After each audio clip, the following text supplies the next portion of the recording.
Frères et sœurs, balingami katinankolo, banaliswa kufela, les élites de l'Éternel, shalom. Nga isusu na ye, na partager na bino quelque chose, na yebite soki ezwa 5, 10 minutes ou 20 minutes, na yebite totikama na kati ya maboko ya nkolo. Na kombo ya tata ya mwana pe ya molimo santo, na sambeli pe na bondeli bongo, amen. Alors, nazwi mwa verset moko na nga na partager na bino, eza na Jean 17, verset 3, et le Bible. Or, la vie éternelle est qu'ils te connaissent, toi, le seul vrai Dieu, et c'est lui que tu as envoyé, Jésus-Christ. Et donc, tu sais dans le verset où ils ont connaissance, il y a biso envers Nzambe. Vie éternelle, il y a biso, ils ont dépendre, na boyebi na biso ya Nzambe. Parce que tout le monde est spirituel, batumio sur Sambe laka, mais verset où il s'agit de qui? Osambelaka nani, parce que les bouddhistes, les musulmans, surtout, basambelaka. Mais oyo akozala sauver, éternité zo dépendre na mutu oyo ayebi Nzambe ya solo. Kokosama ezali mingi, le côté ezali mingi na kati ya communauté, na kati ya mokili, puisque toyebi biso nyonso qui a installé les mensonges. Ou abotama na kati ya lokuta, na kati ya vérité, mais akoma na ye mutu lokuta volontairement par jalousie. Père babengaka père de mensonges, ye mutu a établi confusion na nyo surtout na kati ya libota ya Nzambe. Na ye na partager na bino na yebite so il faut parler de bandoto, puisque Dieu parle d'une manière ou d'une autre. Ndoto te ya makate, mais ndoto imemelaka biso ba message. Et pourquoi pas partager yango? Parce que la Bible, comment makambo surtout, il y a des choses que Dieu nous révèle par des visions, par des songes. Donc, on a trouvé bon de partager oyanga indoto na bino. Ezali indoto ya mokolo moko te, ezali indoto ya 2 jours te, ezali indoto ya ba année. Parce qu'il y a des années qui sont passées, na lota ki mutu moko moye, ya noir azo présenter ngai quelque part, mais makambo bande ko sama ayebsinga yoko sala yango te. Donc apekisinga na makambo wana. Deuxième fois na lota le même mutu a présenté ki ngai mutu moko boye. Troisième fois na lota il y a quelques semaines ou quelques mois passés, a pesa ki ngai loko le même mutu.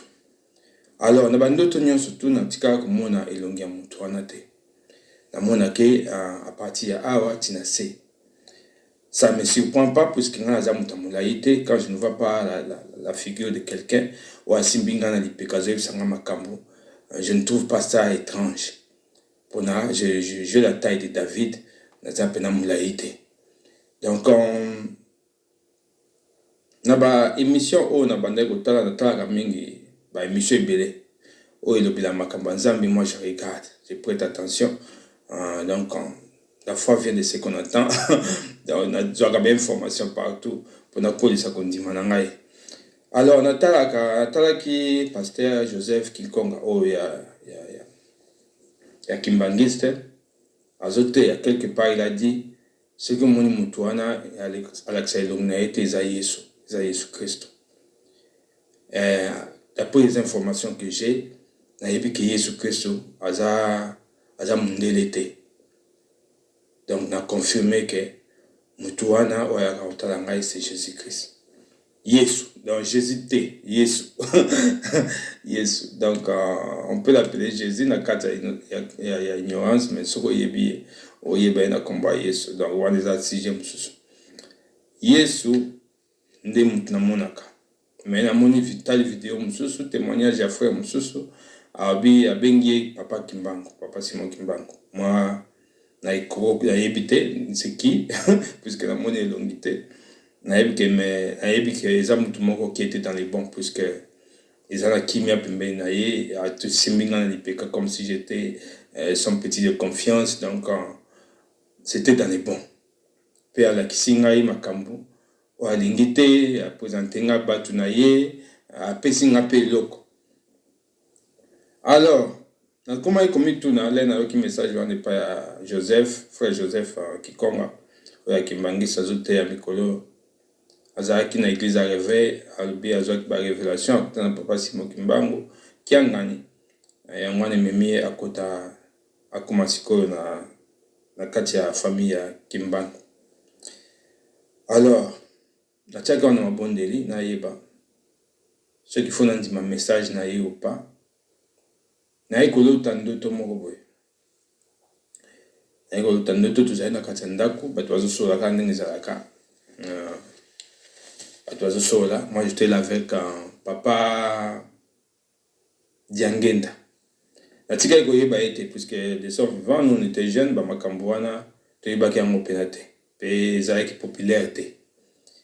Nayebi ye kaka mikolo na bafoto na ye nazotala à reconnaître que c'était papa Diangenda oyo akufa baseri ya Mobutu kwa bambai mabanga ata costume ya beige tozosola garçon moko ye azoluka kota na ndako mais avant kota na ndako azotanda na bafenêtre atanda na bafenêtre. Moi je l'ai reconnu que eza garçon moko toyeba ye ne kala namona ye kala tuka nasepelaki komona ye papa amoni réaction na ngai ayebisi ngai abi keba na distraction déjà ete le atali garçon wana asepeli na garçon wana te atali réaction na ngai ayebisi ngai abi keba na distraction abaluki aosolisa bato mosusu ngai naprofite nayebisi garçon wana abi nasepeli komona yo zwa numéro mais daza na entretien moko na papa zwa numéro comme ça tosola nsima napesi ye numéro nazokommunike numéro namona moto atali ngai neti napesi numéro moko boye ezalaka te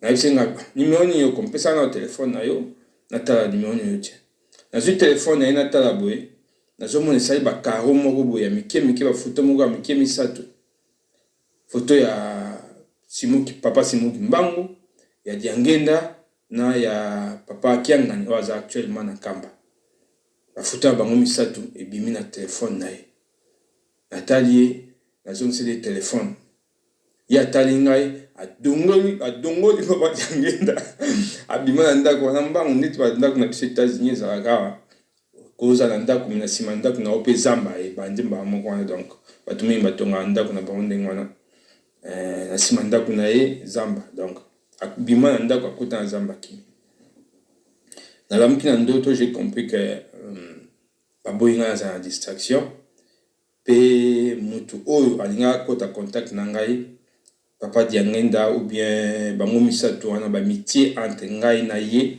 donc avant contacter ngai il faut contacter bango natali ngai bi quelle grâce. Alors eloko na ye koloba ezali au sujet ya personnalité ya papa wana ndenge verset oyebisi biso la vie éternelle et que tu connaisses et que les gens te connaissent et que les gens connaissent Dieu. Donc vie éternelle ya mutu eza par rapport ya connaissance na ye ya Nzambe puisque okoki kosambela ntango oyebi mutu tosambela te oyebi Nzambe oyo ya yo te nyonso to wana eza nul ozosala makambo na yo dans les néants donc tu vas échouer, tu n'as rien compris puisque banzambe baza ebele na mokili oyo, il y a des esprits qui se présentent comme des dieux bato baza partout mais Nzambe asala likolo na se aza moko. Je me suis demandé papa wana baza banani toyeba ngo ke Nzambe asala mutu na image na ye ekomama na Bible Nzambe asala mutu na image na ye donc Dieu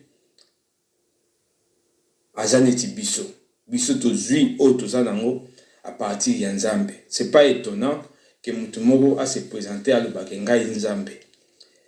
Lea Yesu ayaki na mokili bapote batunaki alakisa bango Nzambe ayebisi bapote oyo amoni ngai amoni papa ngai na papa tozali mutu moko. Donc Nzambe Yesu se présentaki comme ye Nzambe. Na ntango ya Moïse pe bato balukaki bayeba baprésente bango epai ya Nzambe kombo na ye nani Nzambe wana. Moïse ayaki ayebisi bango kombo na ye je suis nalinga soki totia yango eza ngai ye. Donc Moïse azalaki Nzambe. Abraham soki totali Abraham akutanaki na Nzambe. Nzambe wana azalaki nzete te, Nzambe wana azalaki nyama te, Nzambe wana azalaki mutu neti ye oyo apesaki ye dîme de tout Melchisedec, c'était quelqu'un en chair et en os. Azalaki nzambe Abraham. Alors, lelo oyo, s'il y a quelqu'un qui se déclare Dieu et que Batbazo reconnaître yango, ou bien oyebi liloba te, ou bien oza mutu moko na kati ya perdition. Je n'oublie personne, nga azaki mbangisi te. Azaki mbangisi te, nakenda pe ba église ya réveil kala, nakenda yango lisusu te. Nga azaki na kati ya église du Christ à la maison. Donc, ngai moko na koluka na ngai moko na osambela, donc nzambe aza pe azosala. Azaki mbangisi te, mais période komi eza mutu mutu na mayele na ye.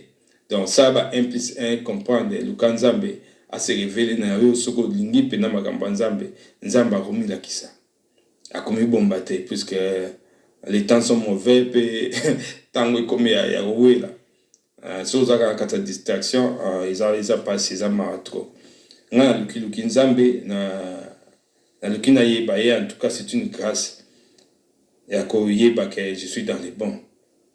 Natali ba vidéo ya papa wana natali longi na ye na luki na muna ki bonzambe kati na ye elo moka ebeti. Il n'est pas beau ce père. Aza na elongi moko ya kwa tirer batute ke o mona yo lobake nzambe non, simple qu'il est. Na vidéo mona kutu na église wana mwa nzinzi mwa telemele na mtu sendene Natali na ye. Bébé obi Yesu azalaki ata na éclat ya beauté moko te mpona batire bato envers ye. Natali elonga papa wana mpona nini bato bakendaka bakamba, mpona nini bato bautaka mosika so olandi bamakambo ezoleka moi il y a des japonais qui vont là-bas, ba italien banani bakendaka bakamba bino bozaki diba. Qu'est-ce qu'il est? Natali ngabi nde bango babenga SKK ngabi nzambe ye. 1 Corinthiens 1:23 le binini. Le juif demande le miracle et les grecs cherchent la sagesse. Nous prêchons Jésus-Christ crucifié. Ba miracle les osama sustending banda sama na kamba kala. Bango kuna bazoteya repentance bat ba bongama tango comme na suka. C'est le message. Nous prêchons Jésus-Christ crucifié. Jésus a goté ya nini? Ateya ki repentance. Botika mabe tango comme pembe. Ndenge bango wazo ba tango zizi na boina ba kamo izalate tango comme pene. Da wakamba ikongo na photo yiko na ngope donc puisque na moinde ki kongo ni mute simba mukili mukolo ngana yebi ki kongo abandu mewa ya baza yi ya photo yiko la ngo. Papa wana kowe la mbang te ko kende ko disqualifier makambo wana ezoleka kuna, ce sont des satanistes boy. Abi kaza Saint-Esprit. Bible biso wa ko pécher contre Saint-Esprit. La péché zebele o nzamba pardonna te marque de la bête ko pécher contre Saint-Esprit nzamba limbisa ngote. Wa ko pécher contre Saint-Esprit nzamba olimbisa ka ya ngote. Papa na alobi ya zamolimo santo. Na tango zoya batu bakoya koluka ye nzambe.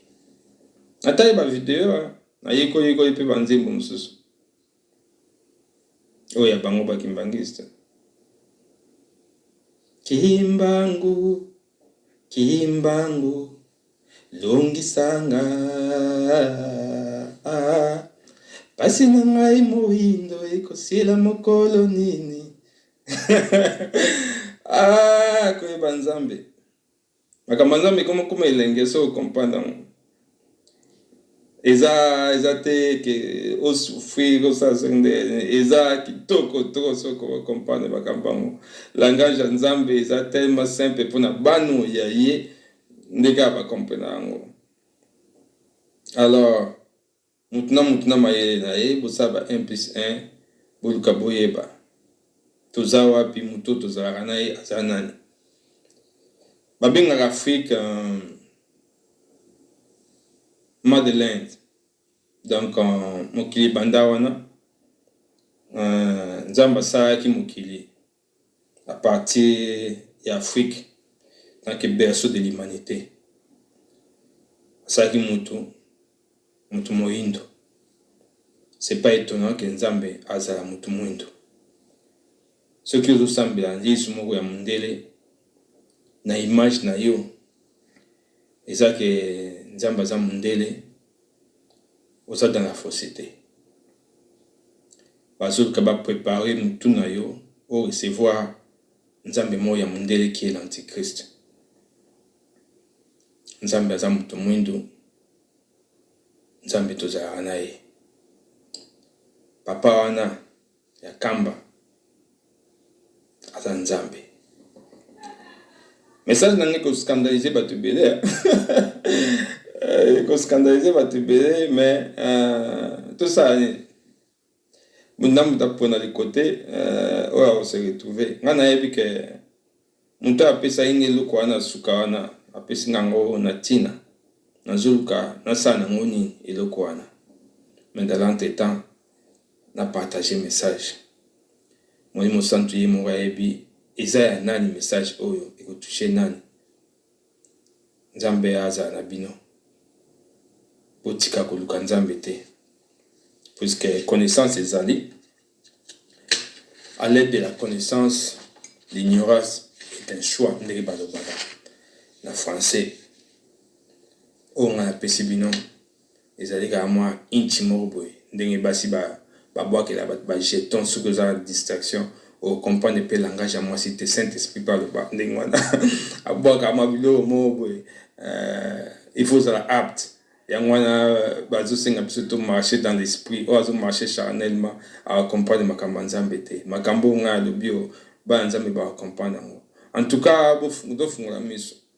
Congo ekolidi, Congo ekozala na présence ya nzambe, puisque les bazoteya bato babi le roi du vin azoroya. Le roi du vin les années. Na nzambe tout na Bible bazoba muta ko conduire millénaire ezali Yesu. Ye muta ko zala roi. Na Saba millénaire c'est ça. Roi du vin o tozoza na Congo na ya. Ils a pas conduire biso na kati ya millénaire. Aoza expliqué, aoza mundele te, un président, un roi na kati ya Congo. Aoza la mutu neti biso neti ngai na yo.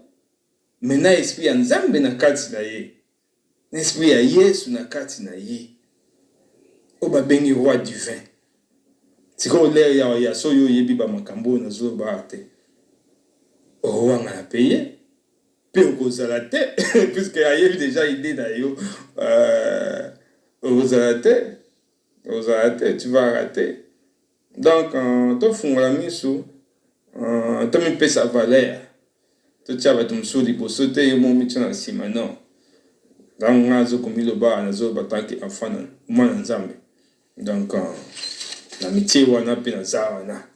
Que Dieu vous bénisse, que Dieu vous garde. O alingi azui, o alingi abwaki. Akomba tata ya mwana pe ya Molimo Santo. Moi je vous dis merci.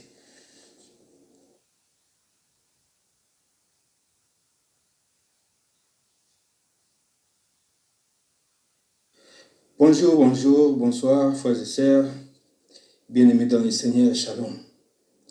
Ngande on a bino na Yesu tokabola quelque chose au évangile na mutema na ngai ya de semaine passée. Et ça moi mikolo na bien eu décision na betango tokabola o ezala l'amour dans la vérité épisode 5e épisode. Donc tous on moment na maboko nzambe Père éternel Dieu tout puissant. Nazong si moment na maboko na otika ete yo loba nazala inspiré du Saint-Esprit pour être témoin na yoka Père otalangai azwa quelque chose na exhortation o na kombo ya tata ya mwana Père Molimo Santo. Amen. lisolo yango eza na Romain nazwi verset moko ya Bible mpona base lisolo na ngai eza na Romain 1:18 elobi nini la colère de Dieu se révèle du ciel contre toute impiété et toute injustice des hommes qui retiennent injustement la vérité captive. Donc, à partir du verset où tout le monde a que Nzambe alingi te ba bomba vérité. Parce que yé tant que vérité, ndinga yebisa biso je suis le chemin, la vie et la vérité. Alingi te ba bomba ye. Soki biso moko bana na ye tozana ti ndako o batongi likolo ngomba. A plus forte raison yé akozala sikoyo nani po yo bomba ye. Soki biso ba elengi mwinda bakoki bomba biso te. Sikoyo yo de quelle autorité ozwa Nzambe o bomba Nzambe? C'est impossible. Donc nous babilo kandengwana epesa Nzambe kanda. Yamana yo tala il y a quelques semaines passées ou des mois passés, ils ont un pasteur moko Godin Poi akendaki na Kamba kotala papa Simo Kibumbangu Kianga. Ce qui s'est passé là-bas na ebité pour nani akendaki kuna na yebi pété.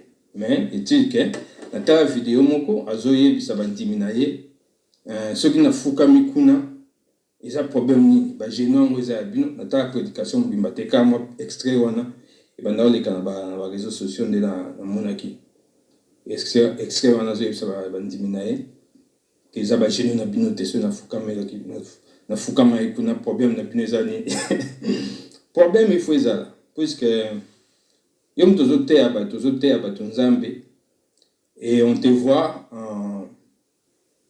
partir de là, ok, place Moroboé, ok, au fou comme la moutou Moroboé. Tu dois dire à ton peuple, na bateau zotea, moutou yo fou comme la qui, à la nani. Pourquoi on ne fou comme la ye? Raison n'angozani. Puisque bango bazo dépend de na yo, yom tozo yip sabango, qui est Nzambe, qui est celui-ci. Bango na yo, ok, ok, fou comme la moutou Moroboé.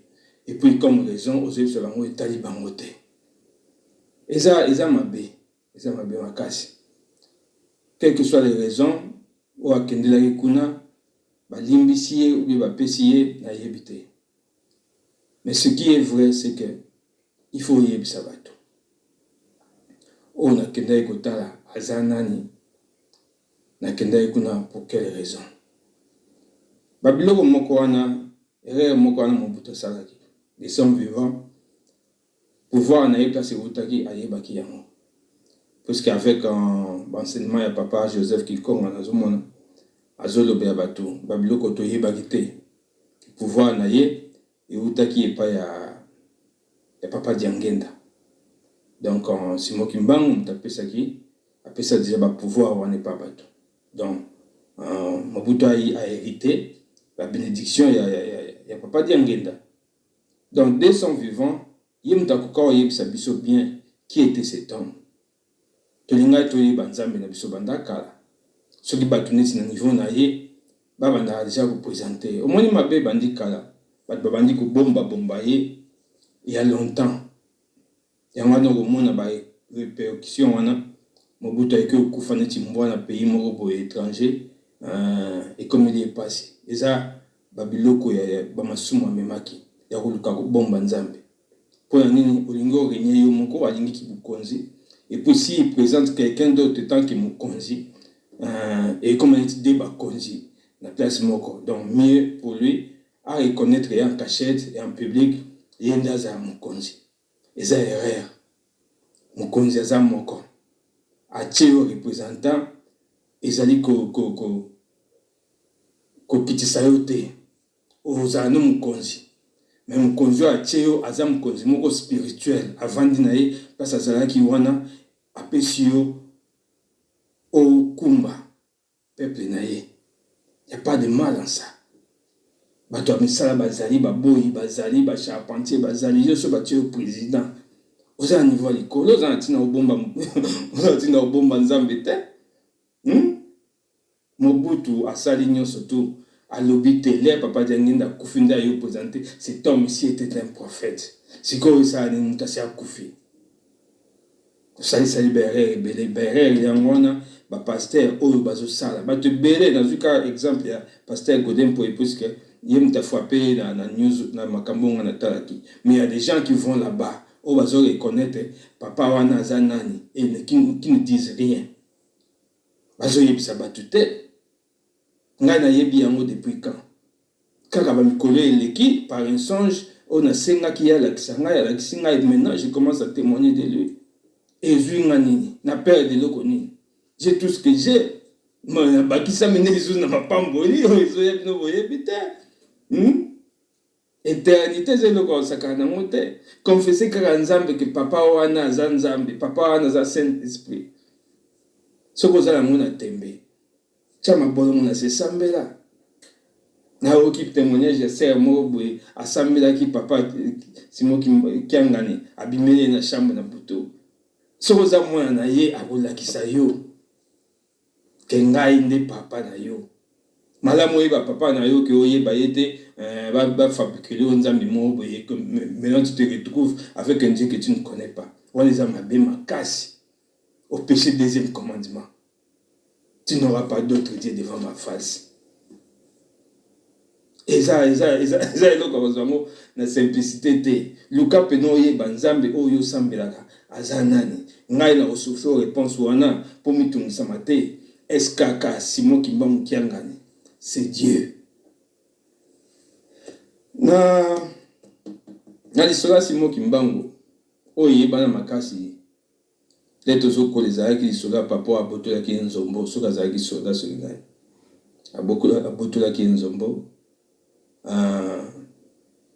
Biloko nyonso bande kolia ba mapa alia ndunda alia pondu nyonso to ezalaki nzombo na monoko na ye mais oyo bayebisa biso te lisolo toyeba te ezake ayebisaki papa wana okokufaka te nga na yo yokango na batémoignage na masolo na banda YouTube papa mo azoloba makambo ndenge elekaki ayebisaki papa wana ke okokufaka te soki avant nga na yo tokutana.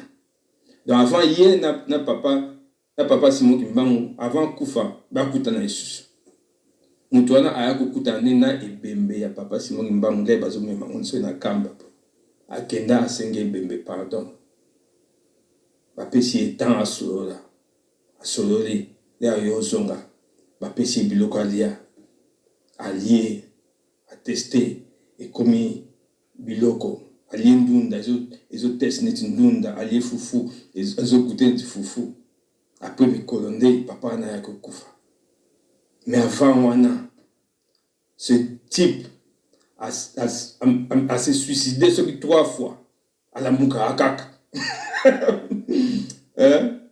ami boaki boso camion na camion tout aya kufa bakangi tout de chauffeur mais ba lukaba memaye na morgue mutango la muki ba libérer chauffeur tout aki ami diembi kisi na zamba ba ki omona yesu après 3 jours asa pola ba longoli na nzeta ami diembi kisaki ba tie na chipoi ba memaye na hôpital be papa ngwa sekui akeko mbwaka mai na etan ba bimisi na etan sa meli ba mai ya poli ba bimisa ba tie na chipoi papa na sekui ina akokai ko kufa te sans que akuta na papa Simon Kimbangu. Comme il avait dit, okokufaka ceux qui ngaina yo tokutali na te. Alembaki mokile, tout ce qu'il mangeait c'était du nzombo. Mabe ezali ya biso to sala ka mabe, to sala mabe. Mais eloko ezola kisaki azanzambe isusu. Ezake il n'a pas permis à cet homme-là de mourir sans se repentir. Ayebaki ke o asalaki ezaki erreur ayeba makambo asala te ayebisi ye okokufaka te puisque soki akufaki na punition na ye wana ke akoliaka nzombo biloko nyonso ete neti nzombo ti akende na liwa na ye cet homme allait en enfer yango ayebisaki ye nga na yo il faut tokutana tout ce qu'il a fait eza kopinir papa wana ngai nazwa ba punition la désobéissance na eko reconnaître que ce qui nous doit opinier ngabo c'est que moi je suis son enfant ndeni batu musuba osala makambo wana bazopinier bango te poani nga discernement naza mwana ye papa Simon Kimbangu alinga ete mutu akende lifela yebisi alobi tu ne mourras pas nga na yo il faut tokutana lisusu bakutanaki alimbisi papa na Ali pondo ayoki goya pondo ali fufu ali ayoki fumbwa madame après mikoba bi papa na kufa leçon de quoi écouter pour un message dans la mukuse o ya lelo ezake le quoi oye banzambi na yo tant o to tika les am mukuse biso nyonso tozoye kolanga na yebi kala mingi te tozo avancer ndambu vers le bon na yebi malamu na zaki na ba chaînette na ataka ba bijou na kingo jo moko na zotala pasteur moko azote makamba azongisa ba question bazo poser ba question réponse comme na ba bijou ngana bimi banda na bia na yo ko sima na bimi banda sali makambo na bande ko sala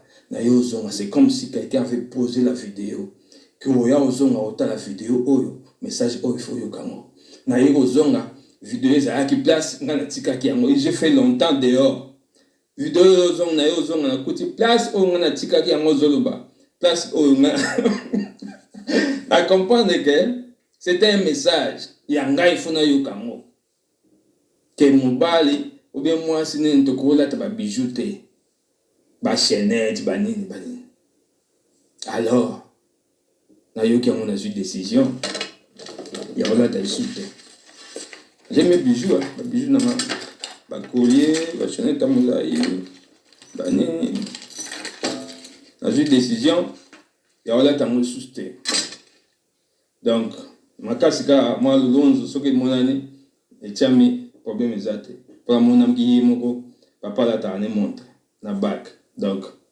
atika na oya Monica zana et 75 bengangai na tekela puisque je ne peux pas jeter ça les habits on a sombaki na pour faire na tekango ou bien ça quelque part mais la cola tango est susté toujours avancer vers le bien nzamba lingi makamba ndengwana ndeko na ngai ko kasonité si tu connais quelque chose de Dieu tu connais qui est Dieu bola munaeba bomba ngote loba yango bat bayeba et comme même quelque chose de plus ça je te dis vrai la combo ya papa ya mwana pe ya mon santo to kanzembo nzembo mongi ya kitoko donc eza makambo ya biso batu moindo tolingo yoka te ndembo mona na yoka ngito nkungu ya pamba tika kotia tembe kimbangu azali nzambe na yo izo zembe ya batu moindo tokumisi yesu abamindele pamba dans mikolo leki ekele ok yesu azani mutu moindo tana mbola mwande wana est-ce que batu kombe bayebi ke yesu aza mutu moindo parce que na bino te ya bino ayebi te ke yesu aza mutu moindo donc baekrate biso na makambo wana ke toyeba te nzambe yesu aza mutu moindo mpona toyeba te ke simoki mbangu mpe aza nzambe puisque soki totie bango bato muni torealize ke simoki mbangu mpe mutu na biso yesu mpe mutu na biso donc c'est normal simoki mbangu azala nzambe yango wana basiko batie yesu na image ya mondele nzambe na yo imbangu